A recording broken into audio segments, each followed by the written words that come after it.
আজি আৰু সংগীতে সান্তনা দিব নোৱাৰে যাজ্ঞসেনী। কিয় নাথ?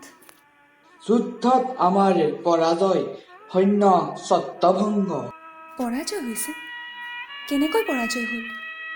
মই অশ্বত্থামাৰ লগত লাগি থাকোঁতেই কৰ্ণই দুৰ্য বিক্ৰমে আমাৰ বেশু কৰি সকলোকে পৰাস্ত কৰিলে। দাদা, নকুল, সহদেৱ সকলো পলাল। ধৰ্মৰাজে প্ৰাণপণে চেষ্টা কৰিছিল, কিন্তু তেওঁ চেষ্টাও ব্যৰ্থ হ'ল। সেইবাবে চিন্তা নকৰিব প্ৰিয়তম। আপোনাসকল ভালে থাকিলে কৌৰৱে একো কৰিব নোৱাৰে। হ'ব পাৰে, কিন্তু আজি ধৰ্মৰাজৰ আগত কেনেকৈ মুখ দেখুৱাম? কিহেৰে দাদাক প্ৰমোদ দিম? মই যদি গুৰুপুত্ৰৰ লগত ব্যস্ত নেথাকি কৰ্ণক প্ৰতিৰোধ কৰিলোহেঁতেন। অনুতাপ কৰিলে কি হ'ব নাথ? হোৱা কথা হৈ গ'ল। আক্ষেপ কৰি লাভ নাই সঁচা, কিন্তু আজিৰ জয়ে অভিমানী দুৰ্যোধনৰ তেজ দুগুণে বঢ়াব। প্ৰতিদিন পৰাস্ত হৈ ভগ্নত সাক্ষী হোৱা কুৰুসেনাক যথেষ্ট উৎসাহ দিব। এদিনৰ পৰাজয় আমাৰ সেনাকো হতাশ কৰিব নোৱাৰে। যদি ধৰ্ম আছে, যদি পাপ পুণ্যৰ বিচাৰ আছে, পৰশ্বপহাৰী দুৰ্যোধনৰ শেষ ফল শোচনীয় হ'বই হ'ব। কৃষ্ণ, তোমাৰ বাক্যই যেন সত্য হয়। সৌৱা মহাৰাজ আহিছে। আহিছে, যোৱা তুমি শুশ্ৰূষাৰ আয়োজন কৰা। কৰ্ণক বধ কৰিলা অৰ্জুন। মই সংহপ্তক আৰু অশ্বত্থামাৰ লগত যুদ্ধ শেষ কৰি অলপ আগতে শিবিৰ পাইছোহি। ইয়াত আহি মাত্ৰ জানিব পাৰিছো যে আমাৰ পৰাজয় হৈছে। কি? তেন্তে কৰ্ণ এতিয়াও জীয়াই আছে? কি তুমি নিমাত কিয়? দাদা, মহাৰাজ। অপদাৰ্থ, তই এই বীৰত্বৰেই কৰ্ণবধৰ প্ৰতিজ্ঞা কৰিছিলি? তই এই বীৰত্বৰে তৰ্জন গৰ্জন কৰি কৈছিলি দুৰ্যোধনক বধ কৰিম বুলি? ক্ষান্ত হোৱা দাদা, পিতৃহম তুমি পূজ্য মোৰ। জানিলোহেঁতেন যদি আগেয়ে এবাৰো ৰাধাৰ তনয়ে আজি পৰাস্ত কৰিব বুলি, চাৰি ভাত্তা মোৰ কৰ্ণক স্বেচ্ছাই এৰি ৰণ প্ৰাংগণত নেথাকো আবদ্ধ দাদা দুনিৰ লগত। মই আৰু একো নুশুনো অৰ্জুন। নাযাওঁ প্ৰত্যয় মই ভীৰুৰ কথাত। হীন নিজ ৰাধাৰ নন্দনে সমৰ ক্ষেত্ৰত মোক কৰে অপমান, আৰু তই কা পুৰুষ? দাদা, দাদা, ধৰো চৰণত, নুদুষিবা অধমক আৰু। আগৰ পৰা আঁতৰ হ কুলংগাৰ। সেই শক্তিৰেই তই গাণ্ডীৱ ধৰিছ। নিতে নিতে গাণ্ডীৱৰ কিৰীতি বসান। দে দলিয়াই দে। অকামিলা গাণ্ডীৱৰ কোনো প্ৰয়োজন নাই। কি গাণ্ডীৱক তুচ্ছ জ্ঞানে কৰিলা অবোধ, লোৱা তাৰ পুৰস্কাৰ নিৰ্মম নিষ্ঠুৰ।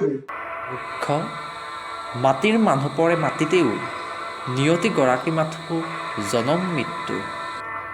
যদুপতি, গাণ্ডীৱক যেইজনে কৰে তিৰস্কাৰ, ভাতৃ হওক গুৰু হওক বিনাশিব ফাল্গুনীয়ে এই অংগীকাৰ।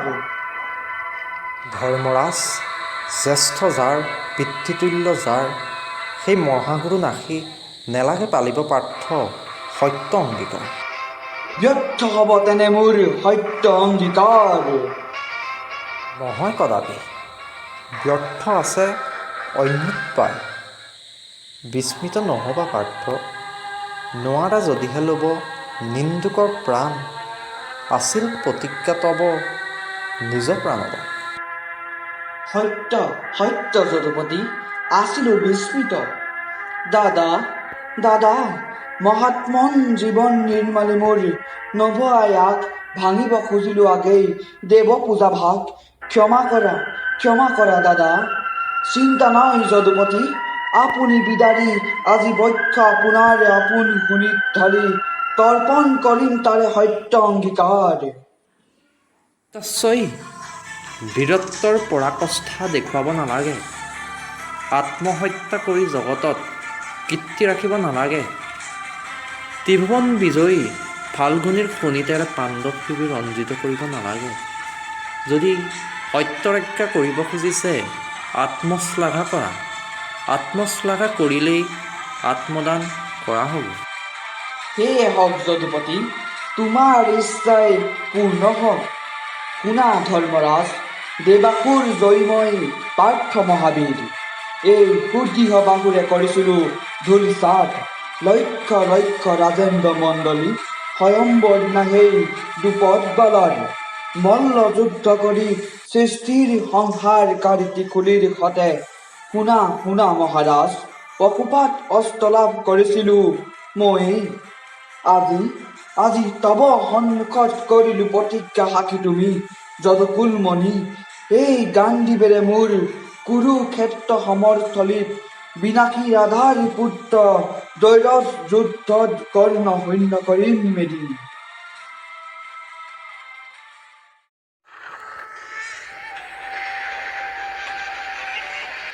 দুঃশাসন, আজি তোমাৰ পৰীক্ষাৰ দিন।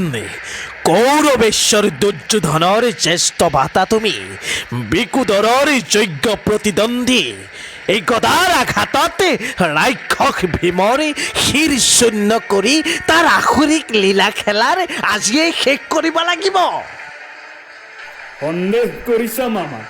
দুঃশাসনৰ প্ৰতাপ তুমি দেখা নাই?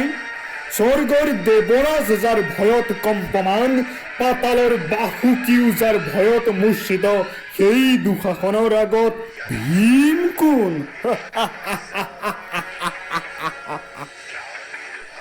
ভীম তোৰ জম, পাপিষ্ঠ নৰাধ্যম, কুলৰ কণ্টক, ইষ্ট দেৱতাক স্মৰণ কৰ।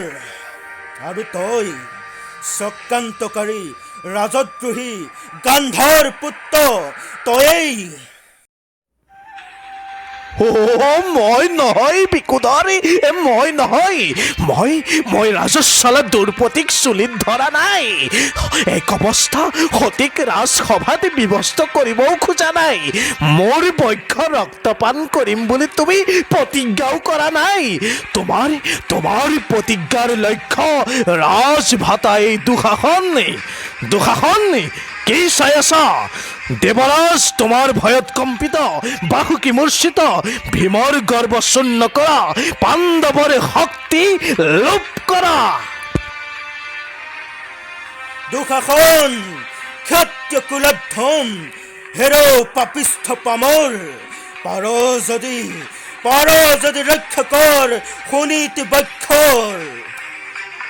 শূন্য কৰো মই তোৰ নিষ্ফল দম্ভৰ।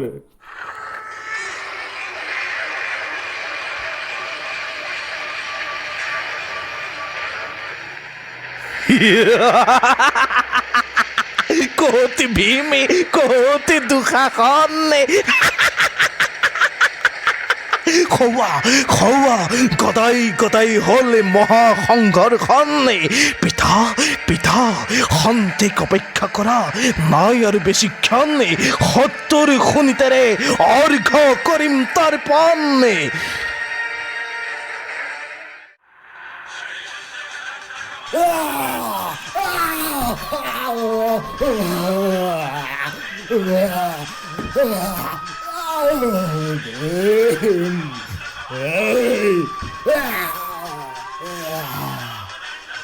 দুৰ্বৃত্ত পাখণ্ড,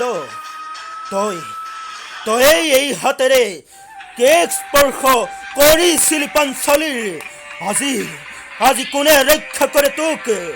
দুৰ্যোধনক মাত, কৰ্ণক মাত, শকুনিক মাত। চাওঁ ভীমৰ হাতৰ পৰা কোনে ৰক্ষা কৰে।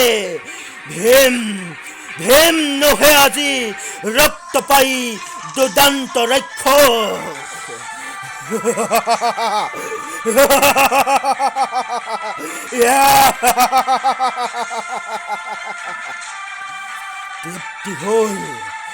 তৃপ্তি হল তৃষ্ণাতুৰ প্ৰাণ। ভীমৰ হাতত আজি দুঃশাসন শেষ।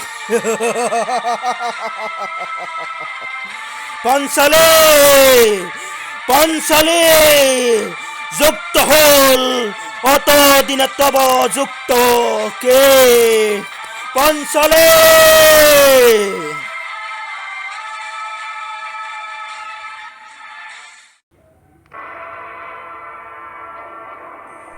কৃষ্ণ কৃষ্ণ ই কি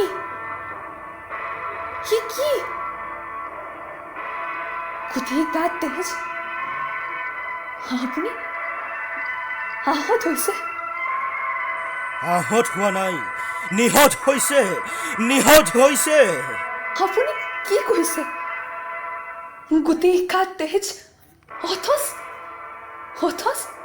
ভয় নকৰিবা প্ৰিয়ে উন্মাদ হোৱা নাই নৰ ৰক্ত প্ৰাণ কৰি আহিছো আৰু এয়া ৰক্ত তোমালৈ লৈ আহিছো নৰৰ ৰক্ত পান কৰিছে কাৰ ৰক্ত ভাতৃৰ স্নেহৰ ভাতৃৰ